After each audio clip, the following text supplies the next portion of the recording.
पर तपोमूर्ति संत मुनि श्री पृथ्वीराज जी के पावन चरणों में मेरा श्रद्धा सुमन सादर समर्पित। वंदनीय मुनिवृंद उपस्थित, आज हमारे बीच जशोर का एक प्रतिष्ठित परिवार तपोमूर्ति संत के संसार पक्षीय पारिवारिक जन और उसमें भी एक और कड़ी जुड़ी है कि उनकी पोती मुमुक्षु वीनू आज यहाँ उपस्थित है और अष्टमाचार्य पूज्य श्री कालूगणी की पावन धरा में हम उनका अभिनंदन करते हैं, मंगल भावनाएं जताते हैं। इसी कार्यक्रम को प्रारंभ करने के लिए मैं आमंत्रित करूंगा मंगलाचरण से पूर्व मुनि श्री से कि वो नौकार मंत्र के साथ कार्यक्रम प्रारंभ करें। मुनि श्री पृथ्वीराज।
कार्यक्रम का प्रारंभ 13 पंत महिला मंडल छापर के मंगलाचरण से।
तपोमूर्ति संत मुनि श्री पृथ्वीराज जी की पोती बहन वीनू मुमुक्षु का अनुवद समिति का अध्यक्ष होने के नाते, 13 सभा प्रवक्ता होने के नाते, आचार्य महासमुद्र साधना सुरक्षा समिति मीडिया प्रभारी होने के नाते मैं अष्टमाचार्य पूज्य श्री कालूगणी की इस पावन धरा में आपके अभिनंदन करने के साथ साथ मैं अपनी सभी संस्थाओं की ओर से आपके संयम पथ और साधना पथ की ओर अग्रसर होने पर मंगल भावना जताता हूँ।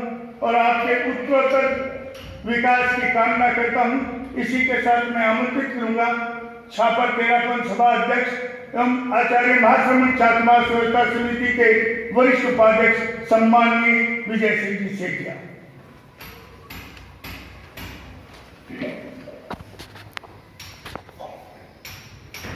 पूज्य गुरुदेव के चरणों में सादर सहभक्ति वंदना। भिक्षु साधना केंद्र में संस्थापक विराजित मुनि श्री तपोमूर्ति मुनि श्री पटिराजी स्वामी सहवर्ती संतों को सादर वंदना।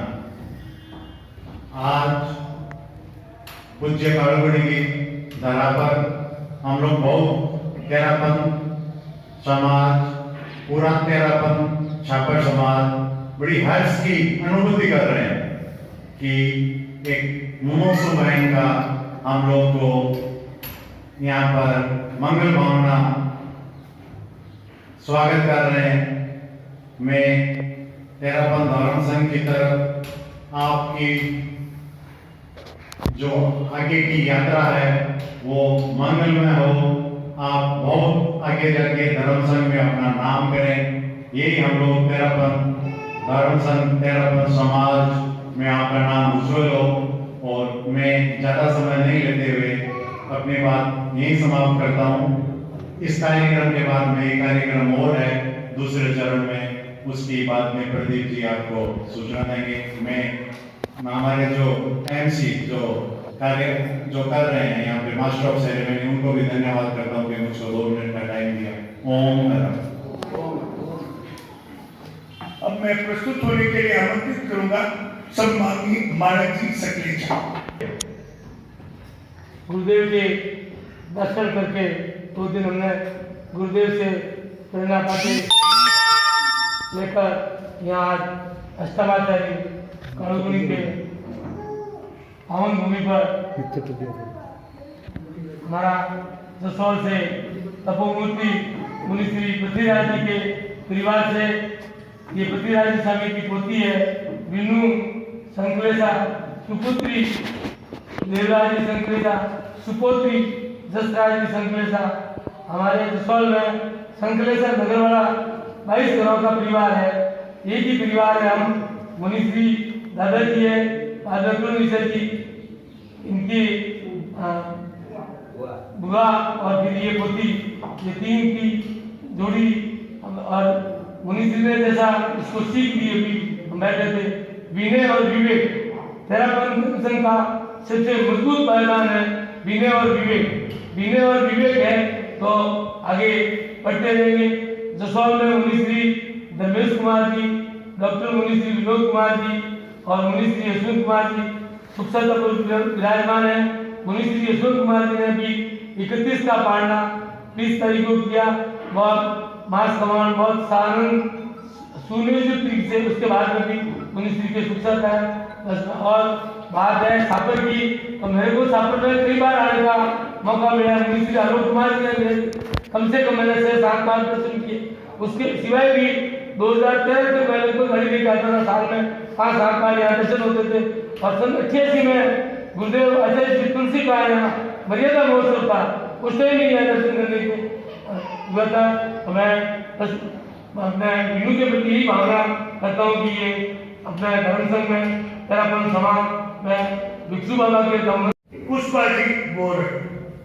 हमें चारित्र आत्माओं के चरणों में वंदन। आज हम बड़े सौभाग्यशाली हैं। हमारे तेरापन धर्म संघ के अष्टम आचार्य कालगुणी की एक जन्मभूमि है। संकलेशा परिवार को दर्शन करने का मौका मिला, इसके निमित्त बनी है विनु। वैसे तो अभी संस्था आचार्य श्री के साथ में थी, ये 17 तारीख से भी लाडनू में प्रवेश होने जा रहा है, तो नहीं तो हमारे दर्शन नहीं हो सकते थे, पहली मुहूर्त आया हुआ हो तब। लेकिन ये सबका निमित्त बनी है विनु, और विनु के प्रति यही मंगल कामना करती हूँ। तुम इस संयम पथ पर जा रही हो अभी संस्था में पढ़ाई के लिए, तो आप पढ़ाई में ध्यान रखना और गण और गणपति का नाम रोशन करना, जसौल गांव का नाम रोशन करना, इस संकलेशा परिवार का। इस संकलेशा परिवार ऐसे तो आचार्य भिक्षु का परिवार है। इस परिवार में कई दीक्षाएं हुई हैं, लेकिन हमारे जसौल में जो 22 घर है उनमें सबसे पहली दीक्षा ली है मुनि पृथ्वीराज स्वामी, शादी तरुणी शाह जी, और हमारी दोई की है शादी मंदार बरवाजी, दस्तार जी संकलेशा की दोई की है। अब ये 34 सदस्य जा रही है, बहुत बड़ा परिवार ही है, 22 भाइयों का। हाँ, मैत्री शाह जी भी हमारी दोई की है, और अभी बहुत बड़ा परिवार है, और कोई पीछे तैयार होगा, यही मंगल कामना करती हूँ। आप संग पति के प्रति श्रद्धा रखना। ओम से आपने कहा सक्लेचा परिवार सदैव संपत्ति के प्रति समर्पित परिवार, और उस परिवार की एक और मुमुक्षु हमारी मीनू। अब मैं निवेदन करूंगा टीना जी चोपड़ा से। आज हमारे बीच संकलेचा परिवार का एक कमल पुष्प सुश्री वीनू संकलेचा, जो पारमार्थिक शिक्षण संस्था में प्रवेश करने जा रही हैं, उसके भावी आध्यात्मिक जीवन के प्रति मंगल कामना करते हैं कि वे गुरु चरणों में समर्पित होकर अपने वैराग्यमय जीवन को मर्यादा से ढकते हुए उत्तरोत्तर प्रगति करती रहे। इसी शुभांश के साथ एक गीत की प्रस्तुति अपने भावों के साथ देना चाहूंगी। हमसे जुदा होकर तुम्हें दूर जाना है, हमसे जुदा होकर तुम्हें दूर जाना है, कांटों भरा ये मार्ग फूलों से भरना है। वीनू रे दिल में रहेगी तेरी याद, वीनू रे रंग लाएगा तेरा प्यार। माता पिता का प्यार तुम याद ना करना, बस अपने ही पथ पर आगे बढ़े रहना। हो बहनों के संग रहना, महाशमन शरण जाना, तुम अपने सौरभ से शासन को महकाना।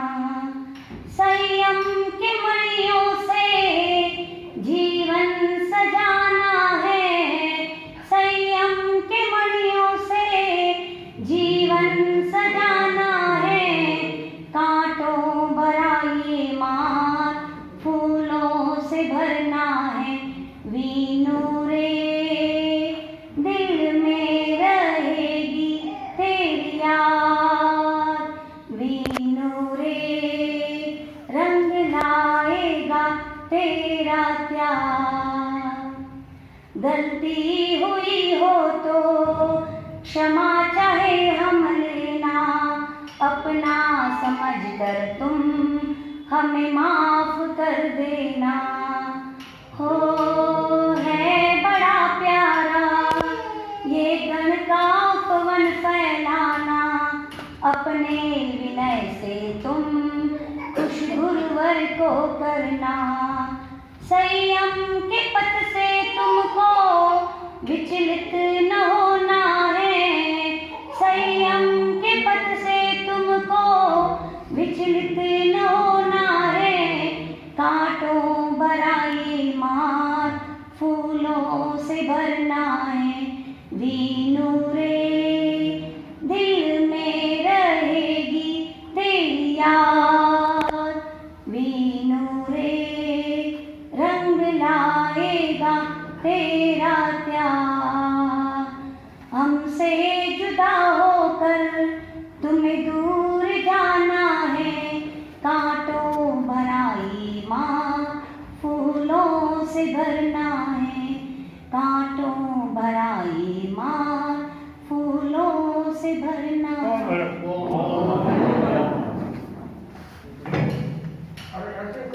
अब अपने भावों की अभिव्यक्ति के लिए आमंत्रित करूंगा श्री नरेश जी चोपड़ा।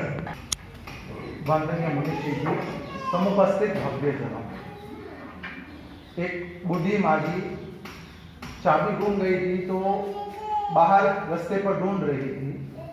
कोई एक भाई आया कि माँ जी क्या हुआ कि चाबी गुम गई है, तो वह भी ढूंढने लगा। लगभग आधा पौन घंटा ढूंढे होंगे, चाबी नहीं मिली।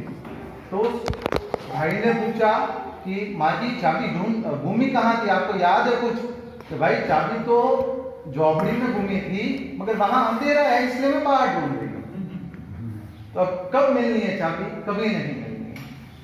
संसार की हर जीव सुखाकांक्षी है, सुख की आकांक्षा से युक्त है, मगर डायरेक्शन रॉन्ग चल रहा है। वह उद्गलों में सुख ढूंढ रहा है, वहां सुख कभी नहीं होता है, सुखाभास होता है, सुख नहीं होता है। सुखानुभूति होती है, किसी को खुजली आती खुजलाने लगता है, उसको अच्छा लगता है, मगर वही थोड़ी देर के बाद लाल हो जाती है चमड़ी और जलन होने लगती है। तो संसार में दुख ही है, सुख नहीं है। हम सब बहिर्मुखी हैं और मुमुक्षु विनु अंतर्मुखी बनने की ओर मार्ग प्रशस्त कर रही है। तुम भीतर आओ, तुम भी तर जाओ। यदि संसार समुद्र से तैरना है तो भीतर आना ही होगा। बाहरी क्रियाकलापों से कभी संसार की समाप्ति होने वाली नहीं और मुक्ति मिलने वाली नहीं है। तो परम प्रसन्नता का विषय है कि संक्लेचा परिवार की कुल दीपिका और मुमुक्षु विनु मेरे साली भी होते हैं, वो संयम के मार्ग की और पथ प्रशस्त कर रहे हैं। उनका अगला पड़ाव पारमार्थिक शिक्षण संस्था है, जहां वे अध्ययन करने वाले हैं। एक जो होता है ना कि हम बालोतरा के हैं, जसौल के, वहां पर आधा मीटर का सैंपल दिखाकर हजारों लाखों मीटर बेच दिया जाता है कपड़ा। तो वही एक पारमार्थिक शिक्षण संस्था में उनकी ट्रेनिंग होने वाली कि संयम जीवन में कैसे रहना है। बस ज्यादा से ज्यादा विनम्रता रहे, सहजता रहे, सीखने की अपेक्षा रहे, प्रमाद जितना कम हो उतना कम रहे, और जितना सीखते रहोगे उतना आगे बढ़ते रहोगे। कहा जाता है कि कोई भी दीक्षित भी होता है तो कहा जाता है कि 5 साल तक अनुशासन में रहो, आगे 50 साल सिक्योर है। 5 साल गुरु की दृष्टि में रहो, गुरु कहे वहां रहो, गुरु जैसा करवाए वैसा करो, आपको 50 साल देखने की जरूरत नहीं है फिर आगे का। तो वही ध्यान रखें, गुरु इंगित की आराधना होती रहे, जहां गुरु की दृष्टि वही जीवन सृष्टि, तो मुक्ति दूर नहीं है। ओम हर। बहुत सुंदर विचार आपने प्रस्तुत किए मुमुक्षु भाई के लिए। और अब मैं आमंत्रित करूंगा आज के आकर्षक बिंदु भाई मुमुक्षु वीर। साधना साकार होती है मुमुक्षु भाव से, मुमुक्षा फलती सदा आसक्ति के अलगाव से। संग मूर्छा और ममता बस यही आसक्ति है, साम्य समता सहजता वैराग्य की अभिव्यक्ति है। मैं आचार्य भिक्षु की वंशज हूँ। मैं सालकान जी सीरमन जी के उस परिवार से हूँ जिससे दादा महाराज मुनि श्री पृथ्वीराज जी स्वामी और बुआ महाराज तरुण निशा जी की दीक्षा हो चुकी है। मैं अपने आप को धन्य मानती हूँ कि इस भैरव शासन में मेरे दादा और नाना के परिवार से कुल 16 दीक्षाएं हो चुकी है। मैं भी इस धवल पंक्ति में सम्मिलित होने के लिए समुत्सुक हूँ। बचपन से ही घर में धार्मिकता का वातावरण रहता। मम्मी को, बुआ को, बड़ी मम्मी को, दादी को रात्रि सौगंध करते हुए, सामयिक करते हुए देखती। मेरी दादी अंशी देवी दिन में 10 सामयिक करते। वे केवल 5 से 7 द्रव्य लगाते। उन्होंने कभी स्कूल की पढ़ाई नहीं की, पर उनको तत्वज्ञान की बहुत जानकारी थी। मेरी तीनों बड़ी मम्मी के वर्षी तब चल रहा है। बड़ी मम्मी कमला देवी के 17, बड़ी मम्मी रूपा देवी के 13 और बड़ी मम्मी कमला देवी के 14 वर्षी तक चल रहा है। मम्मी के साथ सारी संतों की खूब सेवा करने जाती। मैं ज्ञानशाला से जुड़ी हुई थी। मेरे को बचपन से बहुत सारे सवाल सताते, जैसे कि कोई तो आराम से जिम में जाकर वेट लूज कर रहा है, वेट लूज करने के लिए एक्सरसाइज कर रहा है, और किसी के पास एक वक्त का खाना भी नहीं है। कोई पढ़ाई करके, जॉब करके लाइफ में सेटल्ड है और किसी के पास आगे तक नहीं है। कौन डिसाइड करता है कि तुम किस फैमिली में जाओगे? कौन डिसाइड करता है कि तुम्हारी लाइफ में कैसे स्ट्रगल्स आएंगे? ये रैंडम तो नहीं हो सकता। तत्वज्ञान, कर्मवाद की किताबें पढ़ने से मेरे सवालों का जवाब मुझे मिलने लगा, तो मेरे वैराग्य की पुष्टि होने लगी। 2012 में बहन महाराज मंदार की दीक्षा जसौल में हुई। तब मेरे मन में भी आया कि धन्य होगा वह दिवस जब मैं भी इस पंक्ति में शामिल होंगी। मैं नरेश जी जी से बहुत सारे सवाल पूछती रहती, उनके ऑडियो रेगुलरली सुनती। उन्होंने दीक्षा की भी एक ऑडियो सीरीज चलाई थी। उसमें उन्होंने कहा दीक्षा इसलिए नहीं लेना कि संसार में दुख ही दुख है, दीक्षा इसलिए लेना कि तुम्हारे वजह से संसार का कोई भी जीव दुखी ना हो। 2020 में हमारा सौभाग्य जागा, हमें गुरुदेव का चौमासा प्राप्त हुआ।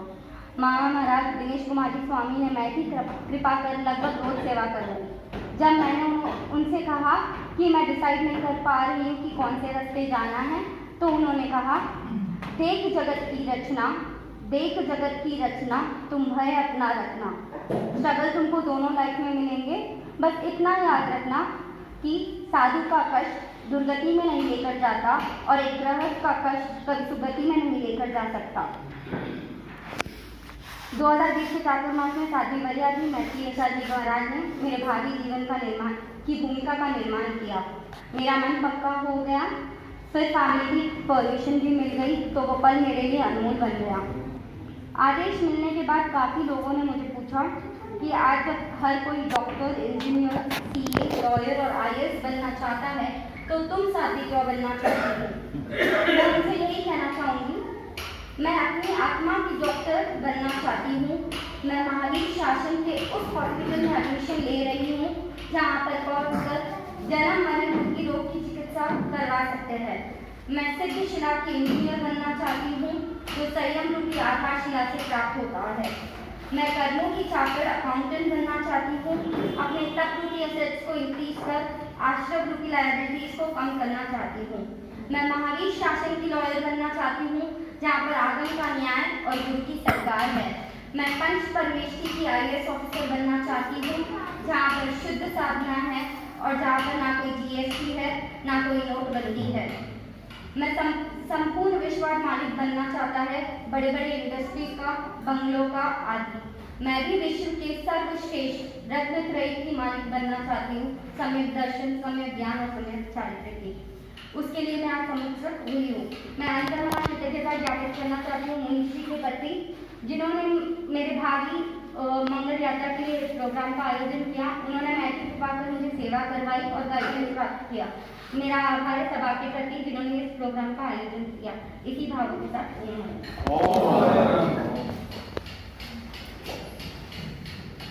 अभी आपने मुमुक्षु भाई के बड़ा ही सार्वजनिक उद्बोधन कहूँ या वक्तव्य कहूँ समझ नहीं पा रहा हूँ।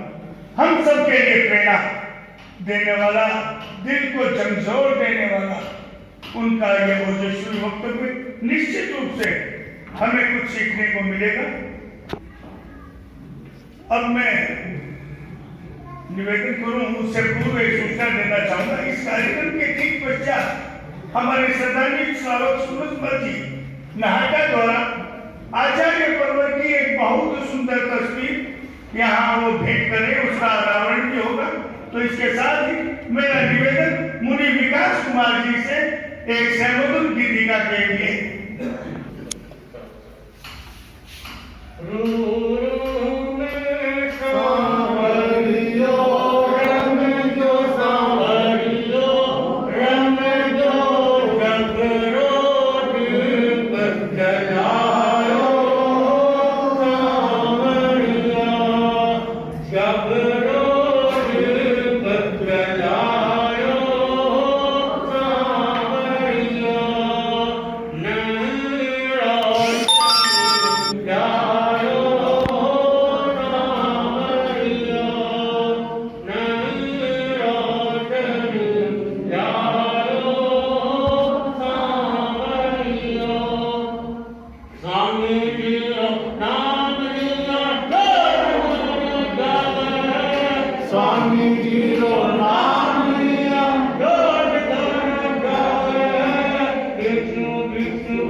का दिन नई प्रेरणा के साथ उदय हुआ और वह प्रेरणा हर्ष उत्पत्ति और आनंद की प्रेरणा के साथ छापर में इन प्रेरणा का उदय हुआ। उसके साथ प्रेरणा के साथ विनु संकेत जो स्वामी जी के वंश की है उसका अभियान एक मंगल भावना सभा में रखा गया है। उसको संस्था में पारमार्थ संस्था परमार्थ परोपकार के लिए लोक कल्याण के लिए पद कल्याण के लिए वो प्रवेश करने जा रहे हैं। संस्था एक परिवार है, उसमें अनेक बहनियां साधना कर रही है। उस साधना में जब बहन भी साधना में लीन होने के लिए प्रस्तुति यहाँ हुई है और वहां से लागू है। सबसे बड़ी बात यह है कि भौतिकवाद के युग में विनु अच्छी पढ़ाई की है। कहाँ पर की है? हैदराबाद में, गावड़ा में नहीं की, हैदराबाद में पढ़ाई करके एक अपना ऐसा लक्ष्य बनाया कि मुझे संयम अंगीकार करना, संयम अंगीकार के लिए लक्ष्य बनाया। और ये कोई नेटरी बात इंजीनियरिंग की हुई है। आप लोग तो और कहते हैं सभी चीजें धीरे होगा बस। तो इसने अपना एक संकल्प बनाया। आप लोग पहले बता चुके हैं कि हमारे एक संकल्प होना चाहिए कि हमें क्या करना चाहिए। इस बहन ने संकल्प किया कि मुझे जन्म और मृत्यु को रोकने का साधन, जन्म और मृत्यु को रोकने का साधन क्या है? संयम। मैं को अलग करने देता। चलो आप दीक्षा नहीं करें, मुमुक्ष बनना पड़ेगा। जो मुमुक्ष के पास बैठते हैं तो थोड़ा फेर पड़ जाता है। ये तो इन्होंने ये दीक्षा क्यों ले रहे हैं या पार्टनर चिंतन क्यों जा रहे हैं? क्यों जा रहे हैं? राम की जागृति अभी मैं बोला, अरे संयम अंगीकार क्यों कर रहे हैं? जन्म और मृत्यु को रोकने के लिए बार बार जन्म न हो।